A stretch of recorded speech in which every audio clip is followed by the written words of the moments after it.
Bora lá, filhotes. Bora lá. Deixa eu ver quem está aqui. Visualizar, admitir todo mundo.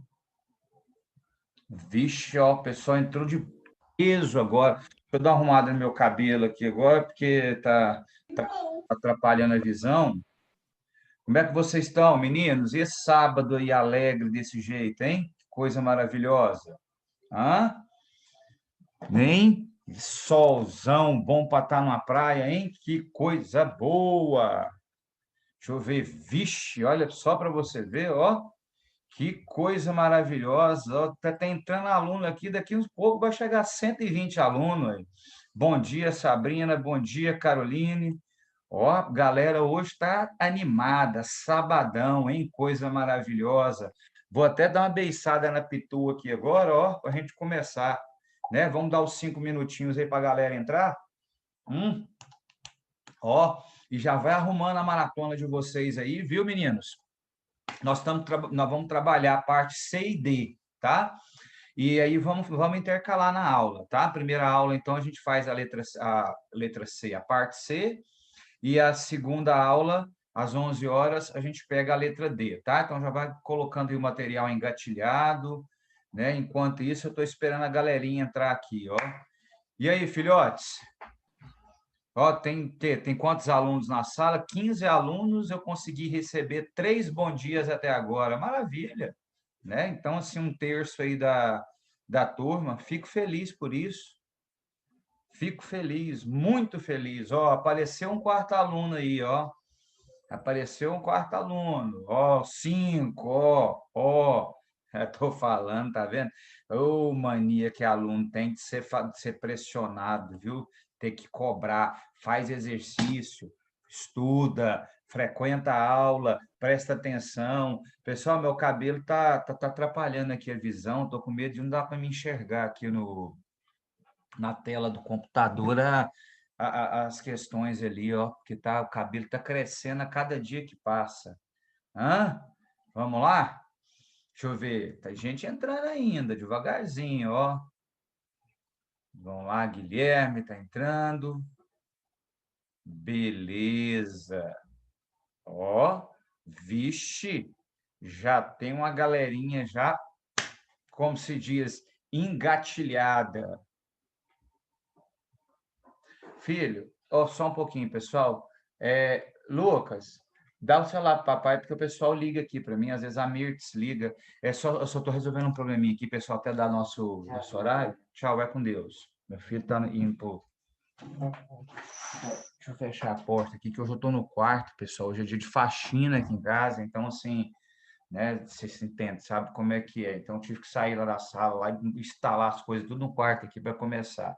Meu filho está indo para o dentista lá, então estou organizando as coisas aí. Mas vamos lá.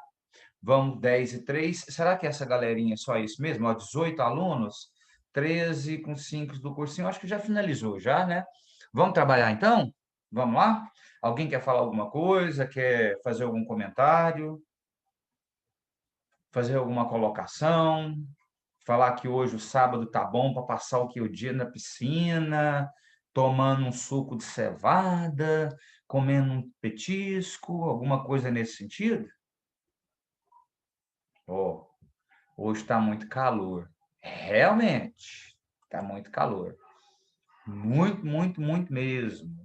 Tá? Eu acho que é só a água da garrafa verde. É bom, é o chá verde, eu chamo de chá verde, viu, cara? É o chá verde, a água que o passarinho não bebe. Eu acho que a única pessoa que deve estar aí na beira do lago, assim, né, deve ser a Giovana, né? Ela deve estar lá em Minasul, lá assim, assistindo o computador, deve estar aquele ventão batendo nela assim, e na beira do lago de Serra da Mesa lá. Deixa eu ver, eu vou para a aula da direção na sua próxima aula. Sábado, grava outra também, por favor. Beleza, tudo bem, tranquilo. Tá gravando aqui, deixa eu colocar os meninos. Ó, tá entrando gente. Até minha coordenadora tá entrando, minha diretora tá entrando agora também. 4, foto, tá vendo? Então, foi até bom esperar esse minutinho mesmo, que aí a gente já, para ninguém, Sabrina está entrando agora, a Mir já está aí. Ô, filhotes, é como essas aulas de maratona, tá? São aulas de resolução de exercícios, né? Vamos ver se a gente se entra no horário certinho, né? Para a gente aproveitar mais, porque, né, eu estou dando meus 5 minutinhos agora que deu tolerância. Se eu já tivesse começado a responder aí, ó, né? Talvez alguns alunos poderiam ter, né, perdido aí a resolução de um exercício ou outro, tá? Mas maravilha, aqui a Sabrina está falando para mim que a internet despencou aí, deve estar em cima da árvore. Mas vamos lá então. Então pronto, eu acho que já deu uma quantidade aí, vamos dizer assim, suficiente de alunos para a gente começar então, tá? Sou de Minasul também, ó. Isso. Quem está em Minasul, a Giovana. A Giovana está lá tem 18 meses, já é dona da cidade já. Olha lá. E a Giovana já está perguntando. Vamos lá, vamos deixar a conversa paralela aí. Vamos embora, vamos começar a trabalhar. Abre a apostila de vocês, filhotes, ó. No assunto, no bloco C, parte C, não sei, tá? E vamos começar a trabalhar aqui, ó. Bora lá? Então vamos. Olha só. Primeira questãozinha da parte C, esse primeiro momento ele vai envolver muito aquela parte de classificação, taxonomia, nomenclatura. Se tiver alguma revisãozinha, né, que a gente precisar lembrar vocês aqui no quadro, eu vou ali para trás rapidinho, mostro, tá? Mas o que der para a gente resolver, a gente vai direto aqui para a tela. O tamanho tá beleza? Tá de boa? Quer que dá mais um aumentar? Acho que aumentado eu perco o foco aqui, ó. Vai falando comigo aí se precisar de alguma coisa. Eu vou deixar o bate-papo aqui aberto de lado aqui, ó. E o aluno fala, professor, eu não entendi, tá? O gabarito. E aí a gente pega e volta se for o caso, tá bom? Então vamos lá então. Olha só. Os bichinhos e o homem da Arca de Noé, tá? Seria interessante algum aluno ler? Na maratona é o professor que está lendo e gabaritando, ou vocês leem e a gente comenta? Como é que está o esquema aí? Só para me ter uma noção, porque a participação do aluno eu acho que ela é interessante, né? Se eu tivesse em sala, eu ia pedir vocês para lerem, tá? Como é que o pessoal está fazendo? O professor lê, Camila é mala. Tá certo, vamos lá então. Olha lá, ó. Então, a hora que eu começar a cansar aí, eu falo, não, pessoal, leia aí um pouquinho que eu vou tomar minha pitu. Nossa irmã, a mosca, é feia e tosca, enquanto o mosquito é o mais bonito. Nosso irmão besouro, que é feito de couro, mal sabe voar. Nossa irmã barata, bichinha mais chata, é prima da borboleta, que é uma careta.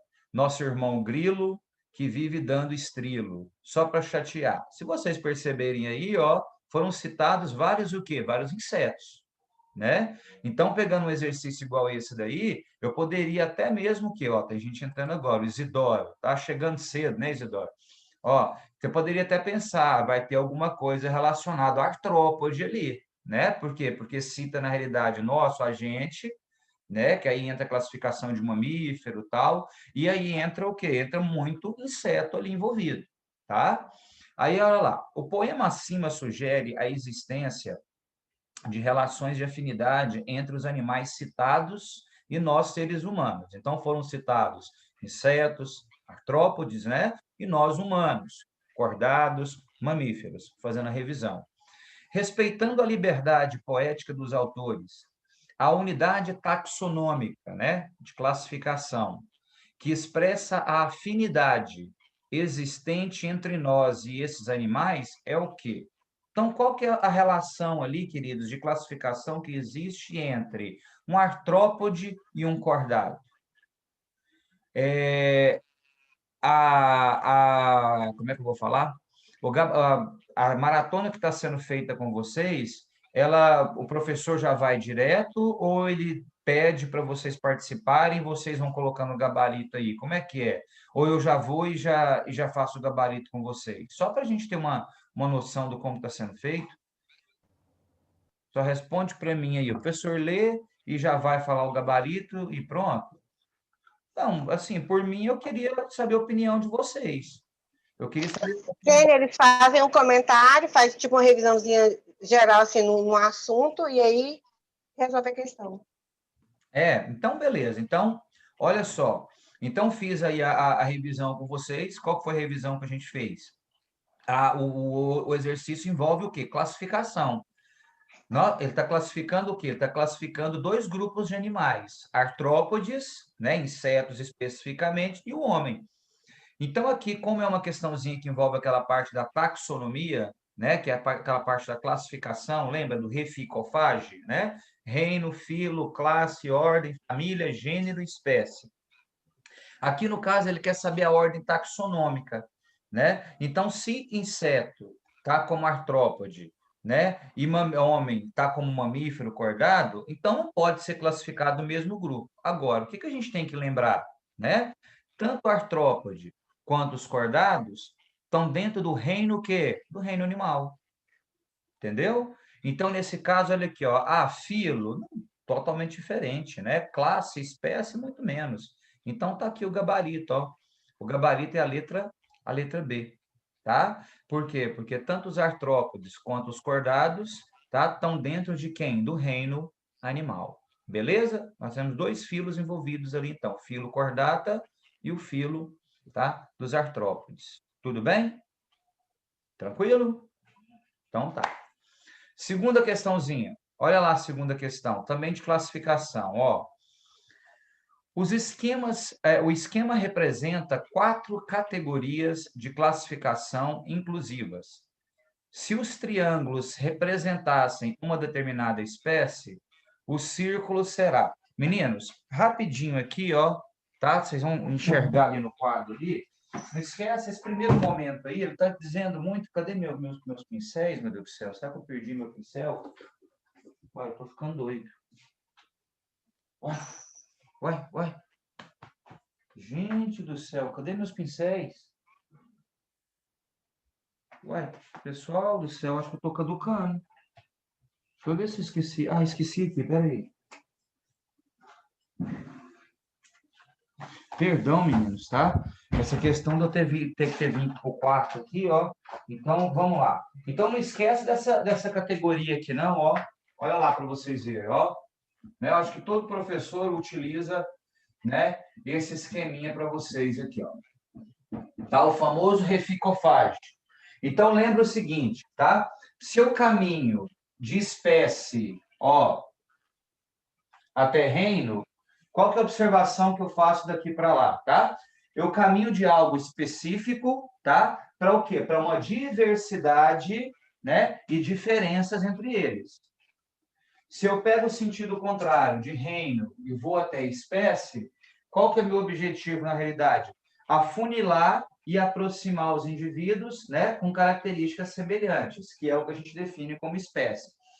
E o outro raciocínio que o aluno tem que ter é o seguinte: eu posso o quê? Eu posso ter vários indivíduos, ou seja, tá? Várias espécies diferentes que podem compartilhar o mesmo gênero. Eu posso ter o quê? Vários gêneros diferentes que podem estar na mesma família.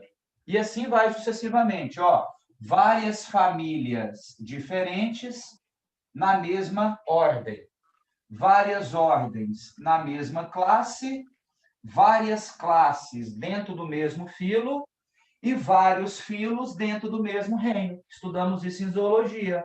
Filo, porífera, quinidário, plateuminto, cada um com a sua particularidade, mas todo mundo englobado no reino animal. Então, essa sequência aqui ela é importante. Por quê? Porque esse exercício vai pedir isso daí, tá? Porque olha lá o que ele está dizendo, então, para a gente. Olha lá para você ver, ó. Se os triângulos, olha aqui para você ver, ó. Se os triângulos representam uma determinada espécie, então o que você tem ali no meio, então? Você tem um conjunto de indivíduos de mesma espécie. Então, o que você tem que você vai ter lá um monte de indivíduos da mesma espécie que podem estar agrupados no mesmo quê? No mesmo gênero, né? Então, nesse caso aqui, ó, o que acontece? Se ele pedisse para a gente esse quadrado, deixa eu só tirar meu celular daqui. Se ele pedisse esse quadrado aqui, ó, tá vendo? Se ele pedisse esse quadradinho que tivesse aqui, seria o quê? Seria a classificação de gênero. Mas o que ele quer na realidade? Ele quer, se os triângulos representam uma determinada espécie, Ele quer o círculo. Então, olha só. Então, de acordo com aquele esqueminha que a gente fez lá no quadro lá, então, se todos os triângulozinhos ali representam as espécies, então eu quero ter o quê? Um conjunto de espécies vai estar no mesmo gênero. Então, o gênero seria o retângulo do meio, que está aqui, ó. Aí ele quer o quê? O círculo que está mais afora. Então, olha lá, todos os gêneros vão estar o quê? Na mesma família. Então, seguindo aquela ordem. Então, nesse caso aqui, ele pergunta, ó, essa terceira classificação aqui, ó, que no caso ela seria o quê? Família. Então, tá vendo? Triângulo, espécie, retângulo, gênero, aqui, família. Se ele perguntasse, tá? Essa outra representação aqui, ó, aí nós teríamos quem? Nós teríamos a ordem. Então, sempre seguindo nesse padrão, tá? Lembrar daquele reficofage ali, que dá para o aluno ter uma noção, na realidade, dessa parte de classificação.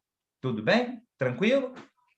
Deu para entender direitinho? Tá? Então, família, ou desculpa, espécie, gênero e o círculo, então, seria a família. Então, gabarito, letra D de viúva. Tranquilo, então? Vamos para o terceiro? Olha lá. Em certa, qualquer dúvida, professor, eu não entendi. A gente volta e explica, porque aquela explicação que eu coloquei no quadro ali, ó, dá para você ver isso aqui nitidamente. Só pegar aquele conjunto ali de um táxon e jogar ele num táxon mais superior. E assim vai fazendo. Conjunto de espécie, mesmo gênero, vários gêneros, mesma família, várias famílias, mesma ordem, e assim vai. É assim que funciona a classificação, certo? Vou botar minha perna aqui, vamos lá. 3. Em certas localidades ao longo do Rio Amazonas, são encontradas populações de determinadas espécies de lagarto que se reproduzem por partenogênese. Lembra o que é a reprodução por partenogênese? Né? O que acontece? Tá? O indivíduo é originado do desenvolvimento do óvulo da fêmea, sem fecundação. Isso acontece com o zangão. Na botânica, a gente chama isso de partenocarpia, né? Quando não tem fecundação, não tem semente, tá? Então, partenogênese não tem participação paterna na formação do indivíduo. Tá? Então, na realidade, ele, o quê? Ele se desenvolve a partir do óvulo feminino, a partir da estrutura feminina apenas, tá? Então, olha lá, essas populações são constituídas exclusivamente por fêmeas, que procriam sem machos, gerando apenas fêmeas. Então, nesse caso, ele está falando o quê? Ele está falando que todos os descendentes originados do desenvolvimento do óvulo da fêmea são fêmeas, diferente da rainha, por exemplo, ou lá na colmeia. Lá na colmeia, né, quem desenvolve por partenogênese é o macho, é o zangão, tá? Porque lá nós temos aquele sistema lá de cromossomos chamado sistema X0, né? No caso, o macho é X e a fêmea é XX. Só para lembrar aí, vocês devem ter estudado isso em genética lá. Então, nesse caso aqui, ó, quem reproduz por partenogênese? Tá? Só fêmeas. Então, um monte de fêmea originando várias outras fêmeas. Bom, isso se deve a mutações que ocorrem ao acaso nas populações bissexuais, né? Populações, né, onde você tem macho, onde você tem fêmea ali. Avalie as afirmações seguintes relativas a esse processo de reprodução. Deixa eu tirar o meu bate-papo aqui, que ele está me atrapalhando. Vocês não estão vendo, mas eu estou. Aqui, ele dá 3 afirmativas aqui para a gente aqui, né? Vamos lá, então. Cadê? Eu pulei. Ah, não, eu vou tirar. Já que não está tendo participação, se por acaso você tiver alguma dúvida, aí vai piscar para mim aqui, aí eu pego e abro aqui o bate-papo aqui, porque aqui na minha tela ele fica me atrapalhando, tá? Então, vamos lá, então. Olha só. Na partenogênese em questão, as fêmeas dão origem apenas a fêmeas, tá? Enquanto numa população bissexuada, onde você tem macho e fêmea, tá? Cerca de 50% dos filhotes são fêmeas. É o princípio da reprodução, né? Na partenogênese, só fêmea que aconteceu aí, tudo bem.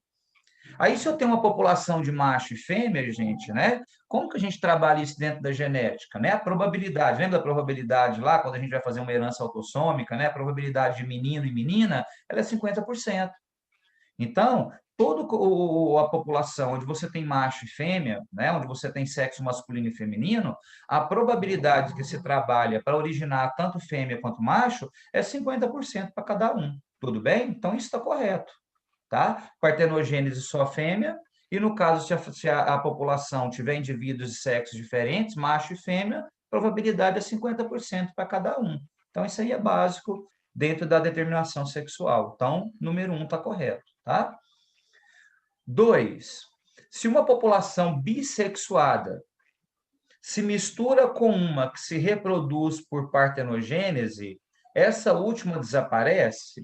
Não. Não tem nada a ver, uma característica comum ali naquela população ocorrer a partenogênese. Não significa dizer o quê? Que se ocorrer, por exemplo, a participação, como o próprio exercício disse, o próprio enunciado afirmou que também tem bissexualidade. Só que é comum a ocorrência da partenogênese. Então, se é comum a ocorrência da partenogênese, até por uma questão de seleção natural, processo seletivo, adaptação dessa espécie, então isso não significa dizer que a ocorrência de uma vai o quê? Vai extinguir a outra, não. Tá? Por quê? Porque é comum ocorrer naquela espécie o fenômeno da partenogênese. Então, tá vendo? O próprio exercício já te deu essa informação que é comum nessa população de lagartos acontecerem, tá? Então, toma muito cuidado com essa questão de desaparecer, de entrar em extinção, tá? As coisas não funcionam assim de uma hora para outra, não, tá? Então, tem que ocorrer, na realidade, fenômenos evolutivos longos para que uma espécie ela chegue totalmente a desaparecer, tá? Então, 2, falso. 3, na partenogênese, o número X de fêmeas é capaz de produzir o dobro do número de descendentes de uma população bissexuada de X indivíduos, uma vez nesta que só a fêmea põe ovos. Bom, não entendi, professor, tá? Se você trabalha a probabilidade de fêmea, tá? E macho, sendo 50%, 50%, então quer dizer, se só surge fêmea, então o que você está fazendo então? 100%. Então 100%, que é o dobro de 50%. Entendeu? Questãozinha interpretativa. Então, na população bissexuada, 50% de macho, 50% de fêmea, probabilidade. Né? Então, agora, se só sai, né, fêmea, então quer dizer é 100% de fêmea. E 100% é o dobro de 50%. Então, verdadeiro também. Tá vendo? Questãozinha de interpretação aí. Então, no caso, a única alternativa que está errada seria a 2. Cadê? Apenas um, apenas um. Aqui, ó. Então, gabarito, letra C. Então, apenas 1 e 3, né, estariam corretos. Tá? Então, tudo questãozinha interpretativa, aonde o próprio exercício aqui, ó, ele deu as informações que você precisa. Certo? Bom, vamos lá, então. 4. Meninos, pode me interromper, tá? Se for o caso, eu vou falar novamente. O professor explica de novo, tá? Ó, apareceu aqui uma parada. Não entendi. Não entendeu o item 3, tá? Na partenogênese, presta atenção, o Marcelo, na partenogênese, um número X de fêmeas é capaz de produzir o dobro do número de descendentes de uma população bissexuada de X indivíduos, uma vez que nessa só a fêmea põe ovos.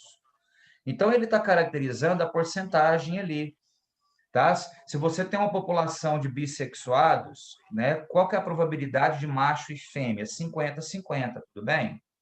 Essa é a probabilidade que a gente, mesmo que você fala assim, ah, mas a população pode ter um número maior de machos, tudo bem, mas a probabilidade é meio a meio, tá?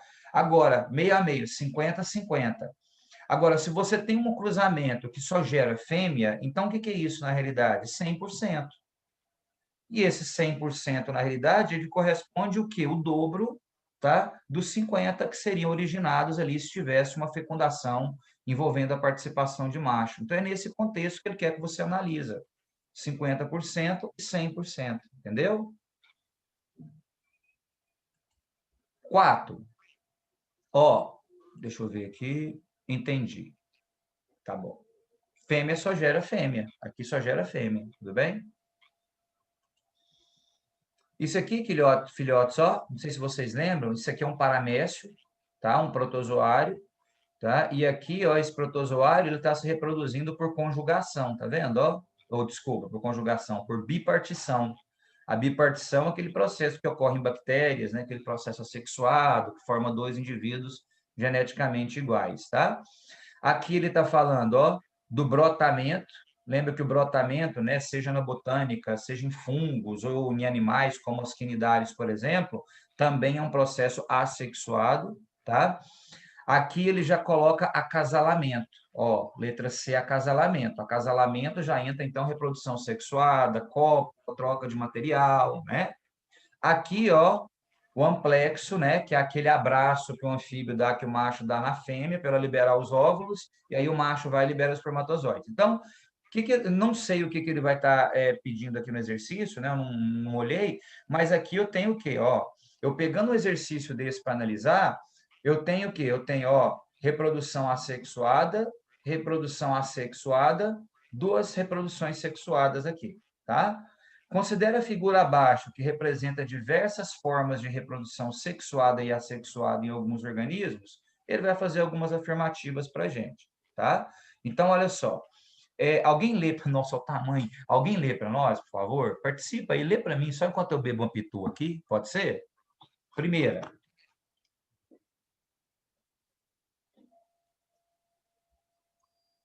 Uai, alguém falou para mim que queria ler, ué. Nossa, credo, me deixar no vácuo agora, hein? Pode ir, pode ler, Kathleen, pode começar. Quando um começa a falar, o outro vai e deixa. Pode ler para mim, faz favor.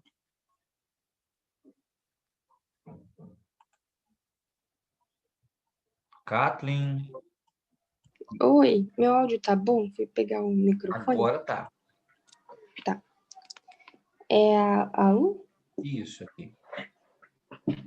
Na reprodução assexuada A e B, há apenas um progenitor e não há órgãos ou células reprodutivas especiais. Cada organismo é capaz de reproduzir cópias geneticamente iguais de si mesmo. Assim que se torna adulto, são chamados de clones. Tá. Vamos analisar essa característica? A reprodução assexuada, A, B, na realidade, né? Então, A e B, ele definiu certinho ali, que a gente mostrou para vocês, tá? Apenas um progenitor, não há órgãos ou células reprodutivas, que é comum quando a gente fala de reprodução assexuada, e todo processo assexuado, queridos, né? Onde você forma indivíduos geneticamente iguais, pode ser caracterizado como processo de clones, né? Às vezes o pessoal pensa que clonagem é o que aconteceu com a Dolly, né? Que lá é o tipo de clonagem que é feita utilizando óvulos, né, da fêmea, núcleo, tal, aquilo é um experimento em laboratório. Mas reprodução assexuada não deixa de ser um processo de clonagem, tá? Então, isso aí é correto, tá? Lê a 2, por favor, para mim, minha linda. A reprodução sexuada, C e D, de maneira geral, envolve dois progenitores onde cada um contribui com células especiais, gametas, cuja fecundação leva ao desenvolvimento de um indivíduo geneticamente único, possuindo as características da espécie a que pertence, mas também características que o diferencia de seus pais. Vamos lá. Pode terminar, depois a gente faz o gabarito. 3. É um erro concluir que a reprodução assexuada é uma forma defeituosa, pois deve-se considerar a sua abundância. O fato de persistir na Terra por 3,5 bilhões de anos e ainda formarem a base da cadeia alimentar da qual todas as outras formas mais complexas dependem.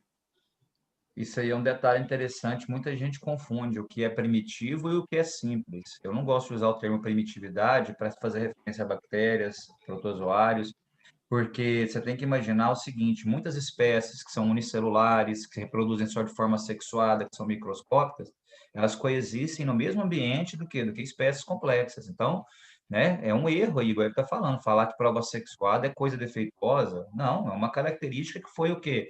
Que foi determinada na espécie, e se ela continua até hoje, e o que acontece? Então, quer dizer que ela é adaptada, tá? Então, não tem nada isso aí, né? Concordo plenamente. Vai lá, o 4. 4. As vantagens da reprodução assexuada são a rapidez e a simplicidade, pois não há necessidade de produzir células germinativas, nem investir tempo e energia na busca de um parceiro. Quem nunca, né, escutou um professor falar isso? Né? Porque se você joga pelo ponto da variabilidade genética, É lógico que a reprodução assexuada ela é desvantajosa, mas, por outro lado, é uma forma de quê? De reprodução rápida.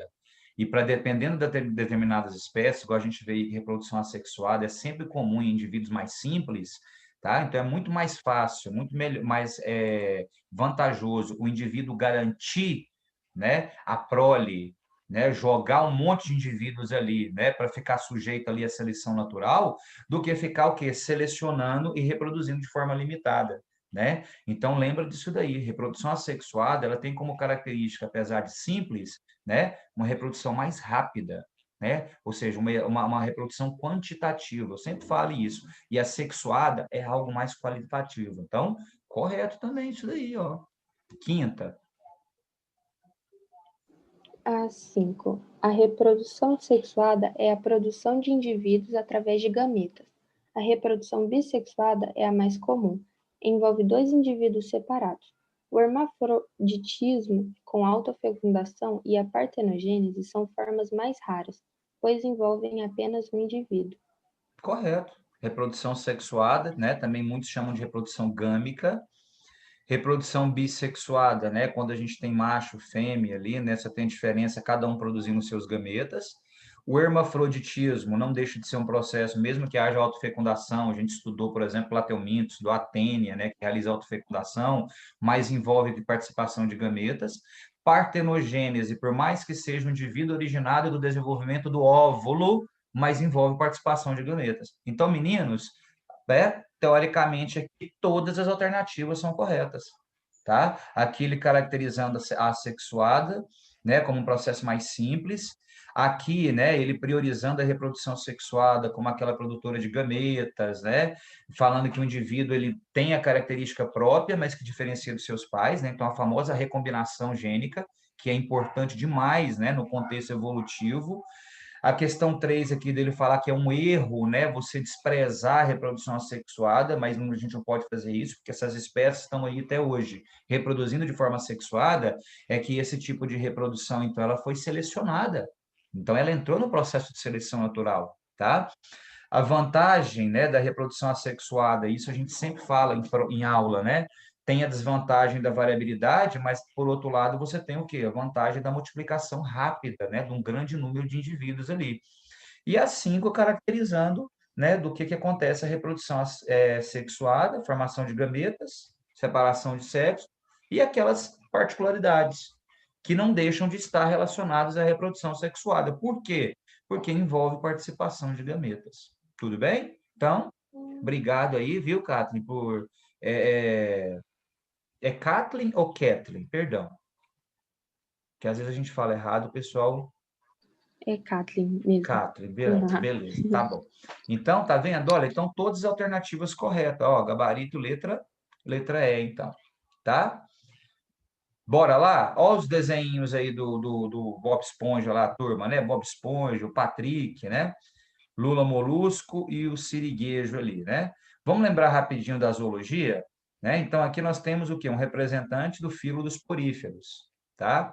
Patrick, nós temos um representante dos equinodermos, né? Uma estrela do mar. Lula Molusco, próprio nome da sugere, nós temos um representante dos moluscos, né? E aqui o siriguejo, né? Que é um caranguejo, vamos dizer assim, é um siri, né? Quer dizer, o siri, né? Caranguejo ali, então está dentro do grupo dos artrópodes, crustáceos. Então, tá vendo? Então, nós temos 4 filos diferentes aqui: porífero, tá? Molusco, equinodermo e nós temos um artrópode aqui, tá? Na figura acima, temos uma turma do Bob Esponja.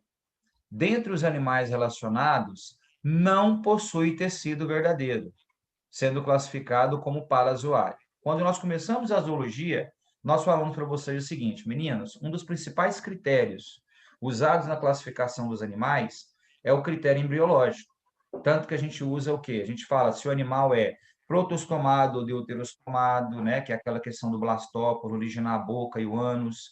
A gente classifica o animal como diblástico e triblástico, tá? Agora, o que a gente tem que lembrar na realidade? Tá? Qual que é a relação, né, que o cara quer falar aqui do que de tecidos, né, nos animais? Lembra o quê? Tá? Que os tecidos adultos permanentes que vão se desenvolver nos animais, eles são originados todos inicialmente dos famosos folhetos embrionários, que são ectoderme, mesoderme e endoderme. Agora, lembra que folhetos embrionários só aparece quando há o quê? Aquele desenvolvimento chamado de gastrulação. E a gastrulação, ela começa o quê? A partir dos quinidários. Lembra disso? Né? Que aí a gente começa a classificar os animais como eumetazoários, ou seja, verdadeiros animais, né? Os verdadeiros metazoários.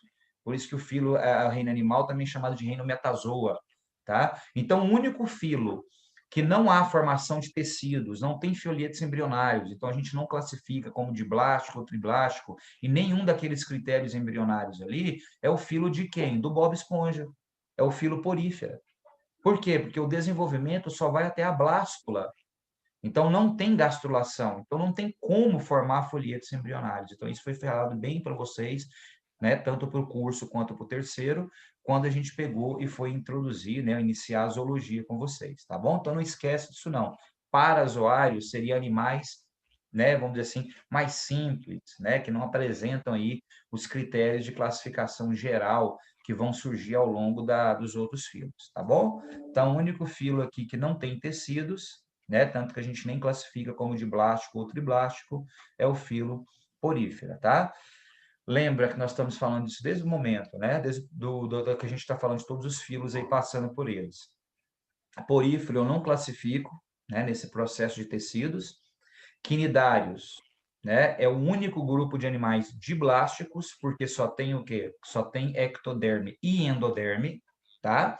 E aí, a partir do plateuminto, todo mundo para frente é triblástico, tá? Não esquece disso não, tá bom? Então, gabaritinho aqui, ó, letra B, opa, desculpa, letra A, tá? O Bob Esponja, que é o representante dos poríferos. Tudo bem? Tranquilo?